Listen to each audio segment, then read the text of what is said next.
Railway శాఖకి సంబంధించి కీలకమైనటువంటి అంశం ఏదైతే వందే భారత్ మీద దాడులో లేకపోతే పలు చోట్ల పట్టాలని తప్పించే ప్రయత్నమో పట్టాల మీద ఇనప కడ్డీలు పెట్టేవాళ్ళు సిమెంటు ఇవి పెట్టేవాళ్ళు ఇట్లాంటి వాటి మీద సీరియస్గా దృష్టి సారించాల్సిన బాధ్యత రైల్వే శాఖకు లేదు అంటే అత్యంత ప్రమాదకరమైన పరిస్థితిని ఫేస్ చేయాల్సి ఉంటుంది. ఎందుకంటే రోజుకి 1 కోటి మంది ప్రయాణించే ప్రపంచంలోనే అతిపెద్ద రవాణా వ్యవస్థ భారత రైల్వే శాఖ.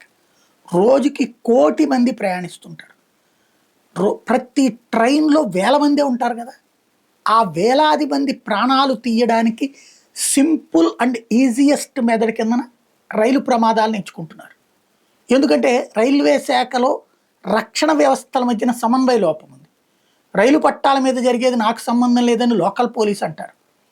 అదే సందర్భంలో రైల్వే పోలీసుల్లో 2 వర్గాలు ఉంటాయి. ఒకటి రాష్ట్ర పోలీస్ శాఖ అనుబంధంగా ఉంది. వాళ్ళు రైల్వే స్టేషన్లో ఏమన్నా చోరీలు జరుగుతుంటే వాటికి సంబంధించినటువంటిదే మా పాత్రగా రైలు పట్టాల మీద కాదంటారు. ఆర్పిఎఫ్ వచ్చేవాడికి మా పని రైలుకి కాపలా కాయడం అంటారు. కానీ ఆ రైలు లైన్కి సంబంధించి ఏదైనా జరిగితే విచారణ అంటారు. వాళ్ళ దగ్గర అంత సరైన వ్యవస్థలు లేవు. ఈ సమన్వయ లోపాన్ని వీళ్ళు క్యాష్ చేసుకుంటున్నారు. తద్వారా ప్రమాదాలు సృష్టించే కుట్రలు జరుగుతున్నాయి. సీరియస్గా దృష్టి సారించాల్సి ఉంది.